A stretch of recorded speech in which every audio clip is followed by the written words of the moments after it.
Donc, on va aller vraiment travailler avec le vendeur, le business case, on va aller lui expliquer ce qui est important et ce qui est compliqué à faire sur la publication des produits.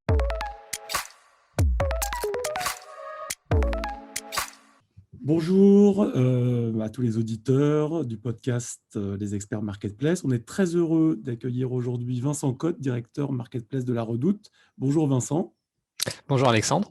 Alors, on va suivre le fil habituel de notre podcast, bien sûr en se concentrant déjà sur les raisons de la marketplace et quelques chiffres clés. On va se concentrer sur les vendeurs, c'est un sujet qui nous intéresse et qui vous intéresse aussi, auditeurs. On va aussi parler des acheteurs et puis on fera un point aussi sur les transactions et notamment les sujets de paiement. Voilà, si Vincent, ça te va, on part là-dessus. Très bien. Alors, La Redoute, c'est une marque qui est dans le cœur des Français et au-delà. Donc, depuis 2014, hein, la marque a entamé une grande transformation, notamment en digitalisant son offre, hein, en e-commerce puis en marketplace. La Redoute, c'est devenu aujourd'hui un site, hein, de référence en e-commerce et en marketplace. Alors, comment tu pourrais résumer pour nos auditeurs la proposition de valeur de La Redoute ? Alors, La Redoute a une mission, et c'est une mission depuis 180 ans d'existence. La mission, aujourd'hui, on la résumerait en disant qu'on veut embellir la vie des familles. Et on veut embellir la vie des familles en devenant la plateforme lifestyle préférée des familles. D'accord, donc c'est ce que tu as dit à l'origine, hein, tout le monde, et j'encourage les gens à toujours s'intéresser à l'histoire des entreprises. La Redoute, c'est à l'origine une filature, et vous avez souhaité vous concentrer sur l'univers de la maison et de la mode. Est-ce que tu peux nous en dire un peu plus sur ce positionnement ? Oui, tout à fait. Donc au départ, tu l'as dit, c'était une filature qui a commencé à créer ses propres tissus, puis ses propres vêtements et à vendre ses propres vêtements sur le catalogue que tout le monde connaît. Il y a eu sur le catalogue, il y avait aussi d'autres catégories qui étaient un petit peu annexes, mais la mode était le domaine principal. Il y a eu depuis quelques années le développement d'une catégorie maison avec des marques très fortes. Tout le monde connaît AMPM, qui est aussi la Redoute Intérieure, qui est une très forte marque. C'est voilà, donc développement aujourd'hui, on est très fort sur la maison, sur la mode. La maison maintenant fait plus de la moitié des ventes. Et on commence aussi à développer d'autres verticales sur l'ensemble des catégories lifestyle qui correspondent aux besoins des familles. L'ensemble, c'est vraiment de venir répondre à la famille et accompagner la famille dans sa vie de tous les jours. D'accord, donc c'est une marque effectivement qui s'adresse aux familles. On parlera des actions de communication que vous avez menées dans ce sens d'ailleurs, qui ont eu un fort impact après. Peut-être nous redonner justement aussi quelques chiffres là, pour les auditeurs sur les effectifs, le volume d'affaires de La Redoute. Très bien. Alors, La Redoute, c'est aujourd'hui 1750 collaborateurs dans 7 pays. La majorité sont en France, ce qui est le pays historique, mais on a aussi des gens en Angleterre, en Belgique, en Espagne, au Portugal, en Suisse et en Russie.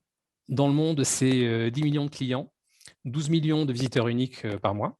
C'est plus d'1 milliard d'euros de chiffre d'affaires, dont le 30% se fait à l'international. Et plus de 90% de l'activité est en ligne.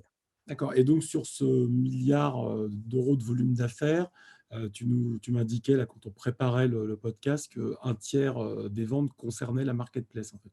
Oui, c'est ça. Donc, la marketplace aujourd'hui n'est présente qu'en France. Le tiers des ventes viennent de la marketplace pour la France. Alors, on a vu que, et on imagine, hein, que effectivement la période qu'on vient de vivre et qu'on continue à vivre de Covid, de confinement, quand tu parlais de tout ce qui est lifestyle, maison, etc., a favorisé le business pour La Redoute. Vous avez eu, tu peux nous donner des éléments sur l'impact sur la croissance d'activité de la marketplace?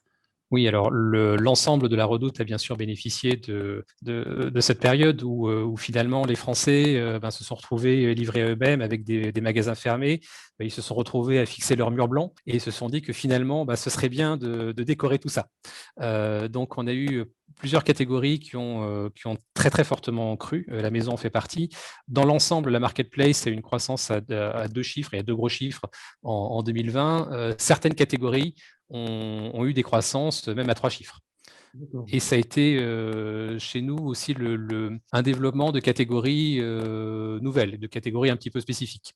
D'accord. Alors ça, c'est intéressant aussi, les catégories spécifiques, parce que ce qu'on voit, et ce que nous disait, par exemple, Antoine Le Marchand, de Nature et Découverte, qu'on interviewait il y a quelques semaines. Il utilisait sa marketplace pour pouvoir un peu tester l'appétence de clients pour des nouvelles catégories. Je crois que c'est aussi un des bénéfices que vous avez tiré de la marketplace. Est-ce que tu as des exemples justement à nous donner?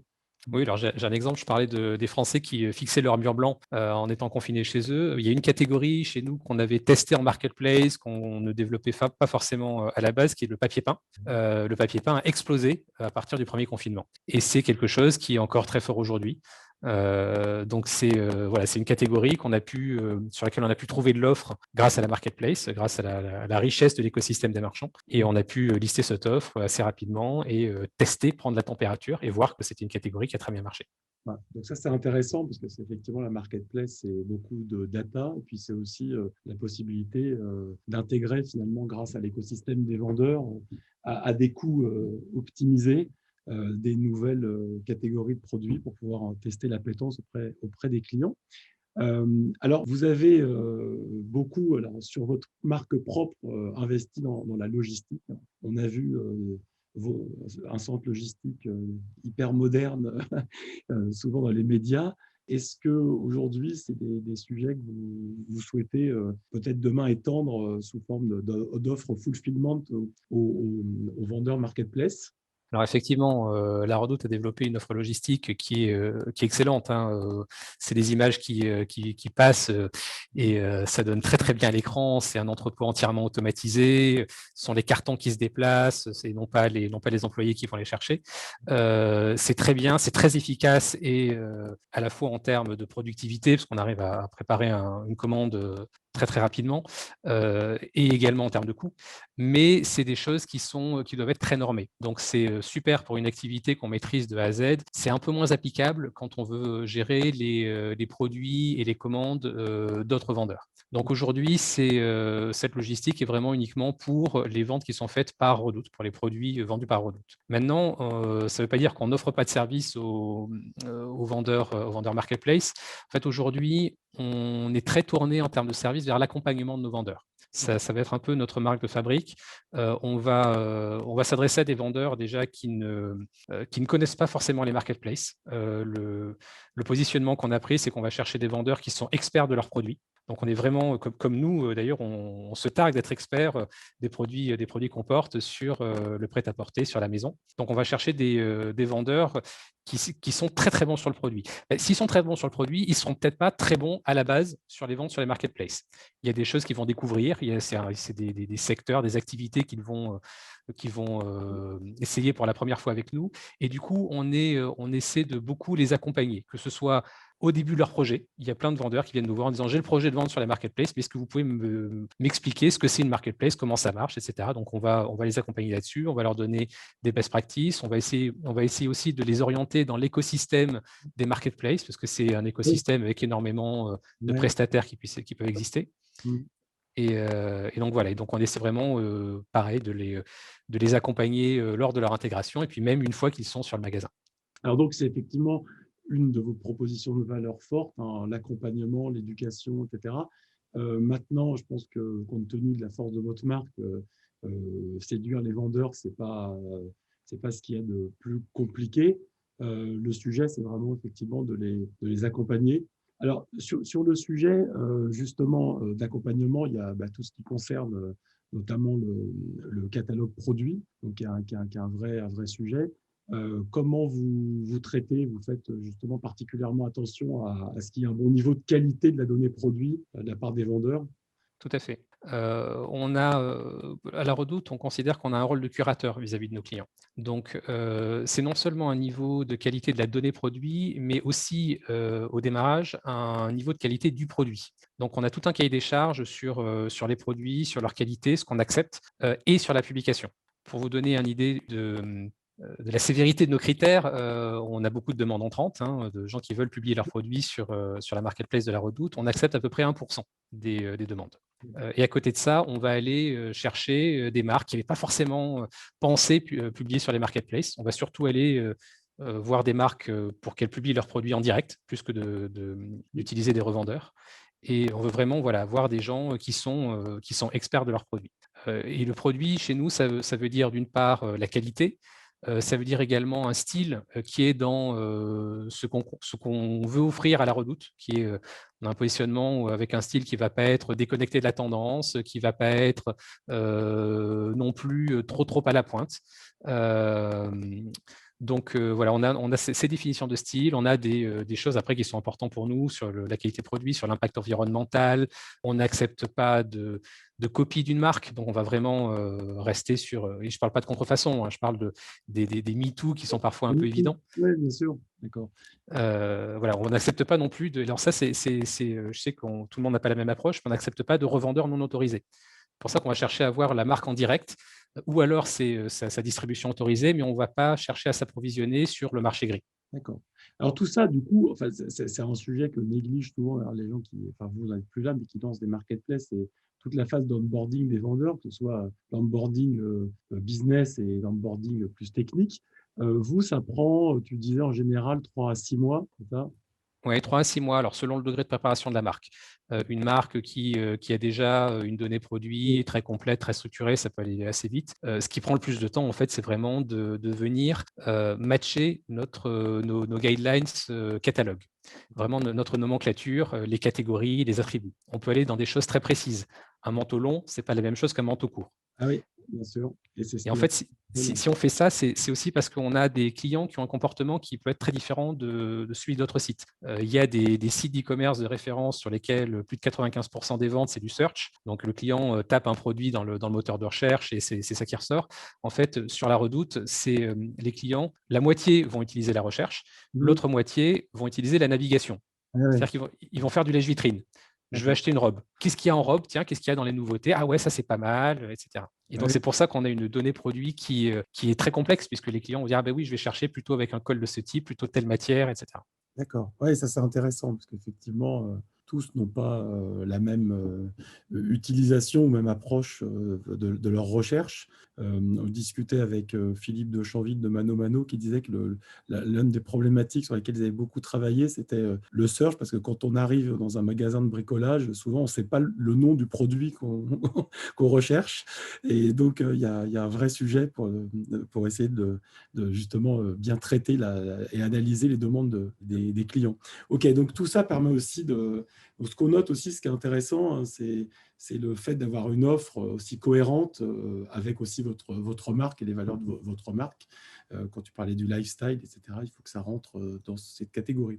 Alors, j'imagine que aussi, ça doit mobiliser quand même une grosse partie de tes équipes, l'onboarding. C'est aussi quand même des coûts, parce que quand tu intègres des gens, que tu mets des équipes 3 à 6 mois, donc ça, comment vous faites pour les optimiser? Vous cherchez à automatiser un peu tout ça? En fait, oui, alors on essaie d'automatiser ce qu'on peut automatiser.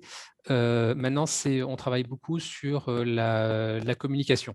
C'est des choses qui nous ont permis d'accélérer les onboarding récemment. C'est de donner en amont, finalement, toutes les ficelles et de bien les expliquer aux vendeurs. Donc, on va aller vraiment travailler avec le vendeur, le business case, on va aller lui expliquer ce qui est important et ce qui est compliqué à faire sur la publication des produits. On ne va pas chercher à faire de la survente. On ne va pas du tout être dans l'attitude « venez chez nous, c'est facile et vous verrez bien ». Il y a même des vendeurs qu'on va décourager en disant bah, « vous n'êtes pas prêts, vous avez besoin d'un petit peu de travail, revenez nous voir un petit peu plus tard quand vous aurez tel type de médias, tel type de données, etc. » Ouais, bah ça, c'est un point aussi important, parce que parmi les auditeurs, il y a beaucoup de gens qui vont lancer des marketplaces. Il faut que, enfin, quand on sélectionne et quand on cible des vendeurs sur le marketplace, qu'on aille peut-être cibler ceux qui sont déjà aussi un peu mûrs, parce que c'est effectivement de la charge d'onboarding derrière, en fait, qu'il faut pouvoir traiter.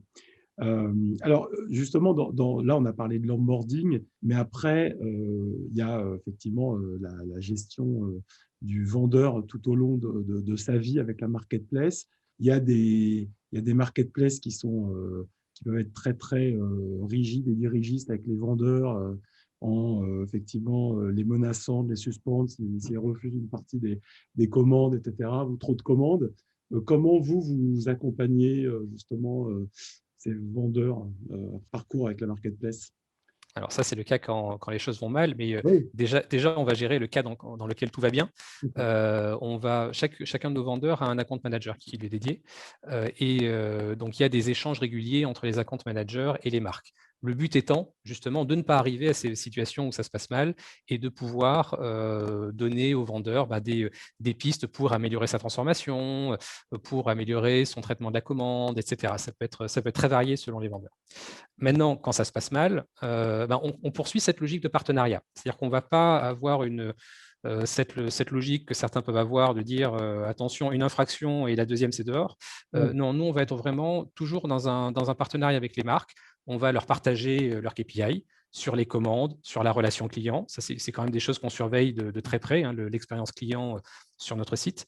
Mais Ouais. donc, on va partager ces KPI avec les vendeurs et quand ça décroche, on va leur donner une alerte et on va travailler avec eux. Et donc, on va leur expliquer ce qu'ils peuvent faire, comment est-ce qu'ils peuvent redresser la barre, et on va travailler avec eux sur un plan d'action, et ce plan d'action doit avoir une date. Et ce qu'on voit dans la plupart des cas, c'est que les vendeurs prennent ça très sérieusement, ils sont d'ailleurs assez contents en général qu'on vienne les aider là-dessus, et les vendeurs réussissent à revenir dans le pipe et à proposer une bonne expérience. Maintenant, il y a certains cas, bien sûr, Ouais. où le vendeur décide de ne pas mettre de plan d'action, pour lui, ce n'est pas important, etc. Ceux-là, ce n'est pas des vendeurs qui sont dans un esprit constructif et ce ne sont pas des vendeurs qu'on va garder sur la plateforme, effectivement.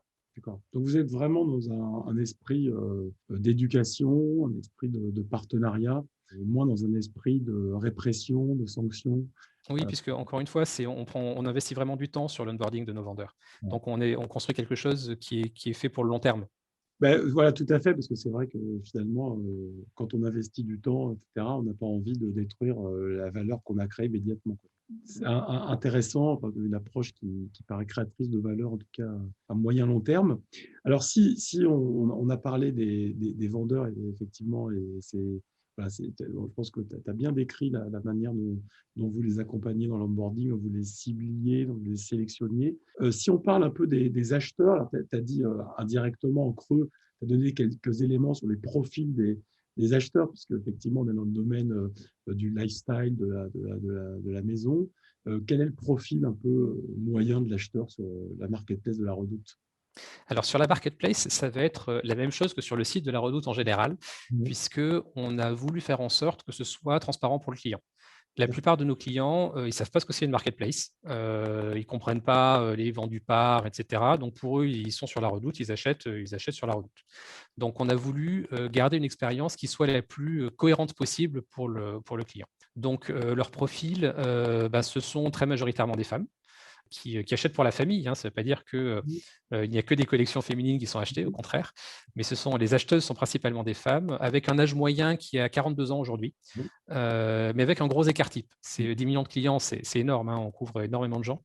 Et ça va de la vingtaine d'années à des populations assez seniors. Donc c'est intéressant parce qu'effectivement, ouais, vous êtes dans une expérience unique et voilà, le client ne sait pas qu'il achète ou de la marque en propre ou de la marque tiers.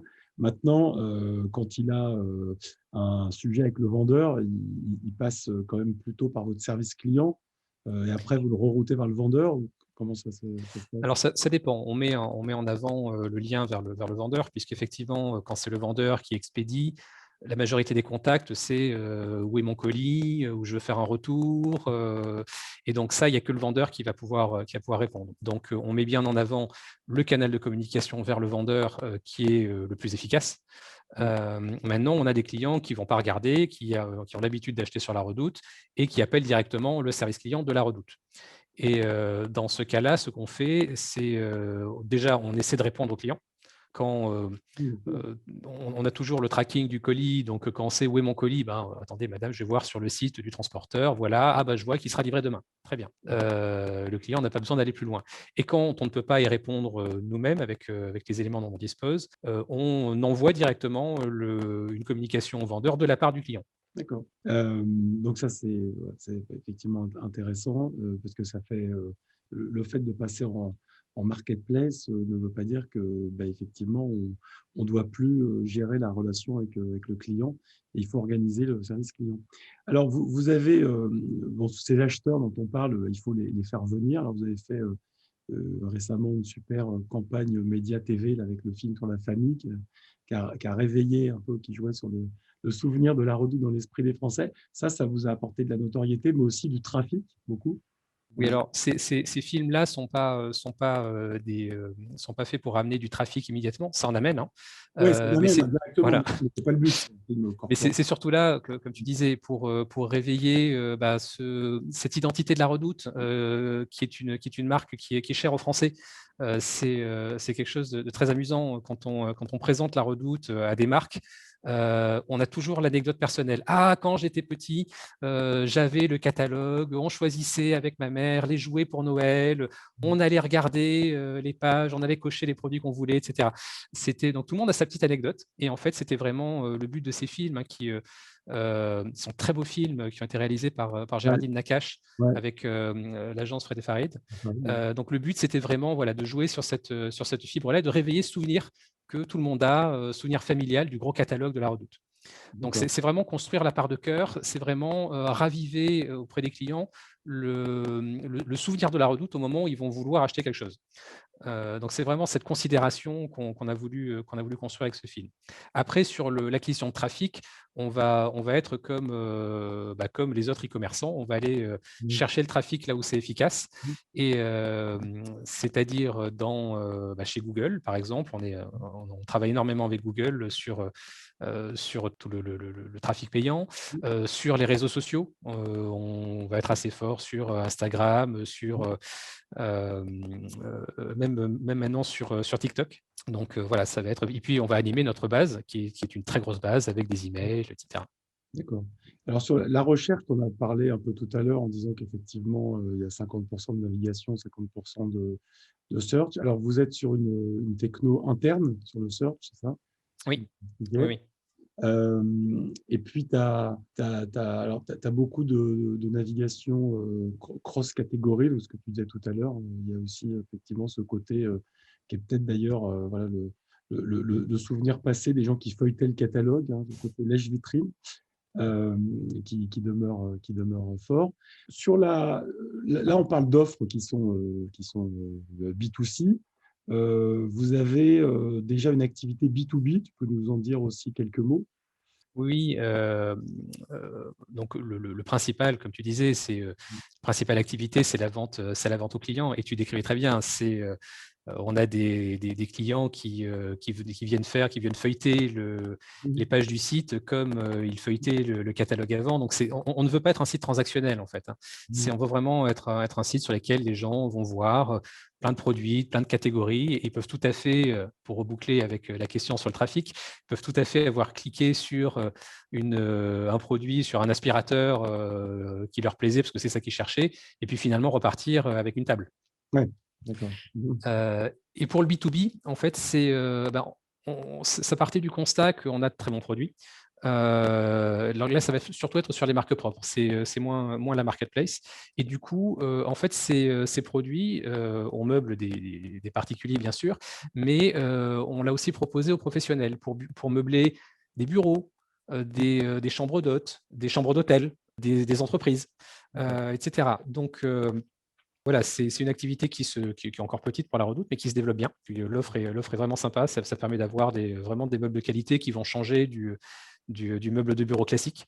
Et pour la marketplace, alors même si ce n'est pas le cœur business, c'est vrai que ça permet de venir apporter de temps en temps des petits produits supplémentaires sur tiens, je meuble une chambre d'hôte qui meuble sa terrasse, avec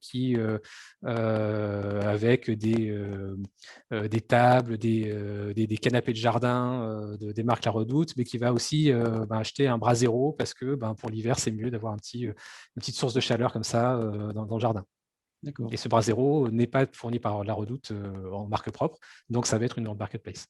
D'accord, donc ça, encore, ça se développe, sa vocation à continuer à se développer dans les années qui viennent. C'est une offre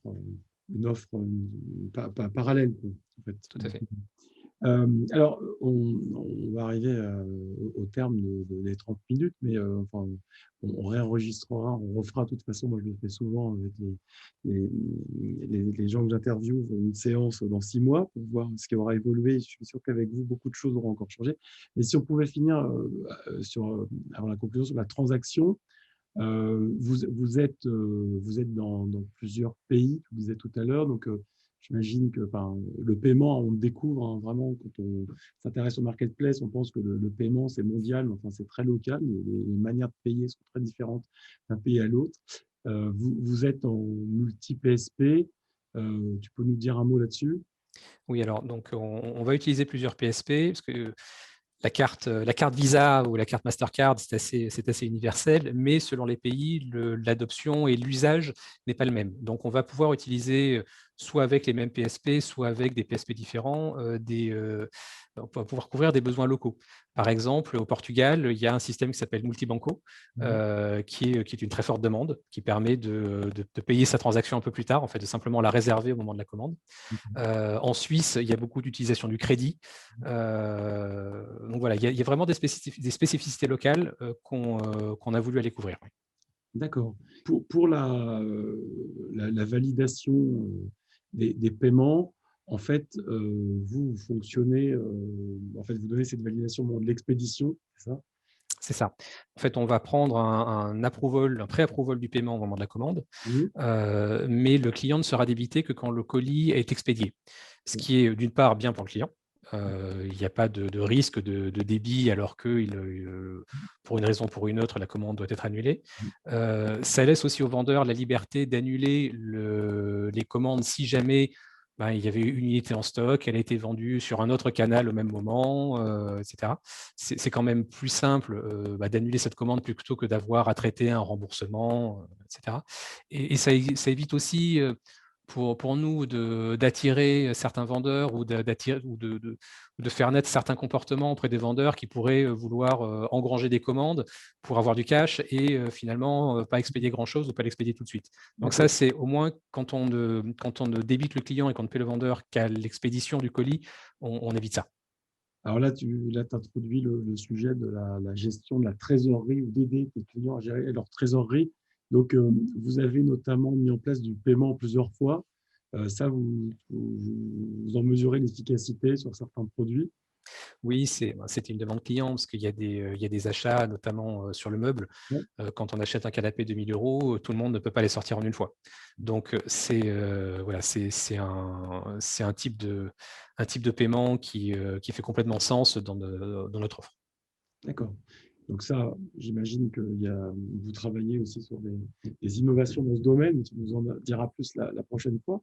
Alors, il y a Alors, plein d'innovations, ouais, effectivement. ouais, j'imagine, pour des clients aussi fidèles, des choses comme ça. Alors, pour les auditeurs là, qui voudraient enfin, lancer une marketplace hybride, donc e-commerçante avec effectivement des offres tiers, quel conseil tu pourrais leur donner? Bonne question. Alors, premier conseil, je dirais, c'est de vraiment se demander pourquoi on veut lancer une marketplace. C'est-à-dire au-delà de la considération financière. On sait que ça va augmenter le panier, c'est rentable, etc. Mais qu'est-ce qu'on va proposer aux clients finalement? Et ça, c'est une question qu'il faut vraiment se poser en avance. Parce que j'ai pu voir certains lancements de marketplace où la question était venue qu'après, et finalement, on a monté un outil, mais on ne sait pas trop ce qu'on va en faire. Le deuxième conseil, ça serait de se demander comment est-ce qu'on va intégrer cette marketplace en interne. C'est assez amusant de prendre aussi les expériences des autres marketplaces. Tout le monde a eu une phase où les équipes internes vivaient la marketplace très mal. Parce que ils avaient la sensation qu'on venait leur voler leurs clients, qu'on cannibalisait leur offre, etc. Donc, c'est une vraie question en interne. Comment est-ce qu'on présente l'offre de ces vendeurs tiers? Comment est-ce qu'on la fait vivre avec l'offre qui était préexistante? Et comment, et ça c'est une question de change, comment est-ce qu'on on intègre la marketplace dans les équipes internes, dans les processus internes, pour que les gens soient au contraire contents de l'opportunité. Et Ouais, peut-être, c'est une question fondamentale, hein. C'est effectivement, comme tu l'as dit, c'est du change management, quoi. Puis, ça fait naître un certain nombre d'angoisses parce qu'effectivement, ce qu'on disait aussi tout à l'heure, là, ce que tu expliquais sur la manière dont la marketplace peut permettre aussi de tester de l'appétence pour des nouvelles gammes de produits, bah, ça peut aussi peut-être finalement amener à ce qu'on finalement décide en offre propre de plus vendre certains produits et de les vendre par des vendeurs tiers. Donc, que font les gens qui vendaient ces produits et qui était en charge de ces produits en marque propre. Donc, c'est ça. là, C'est ça, exactement. Il faut ouais, les associer, il faut qu'ils soient contents de venir chercher cette offre, qu'ils se l'approprient, ah oui, etc. évidemment.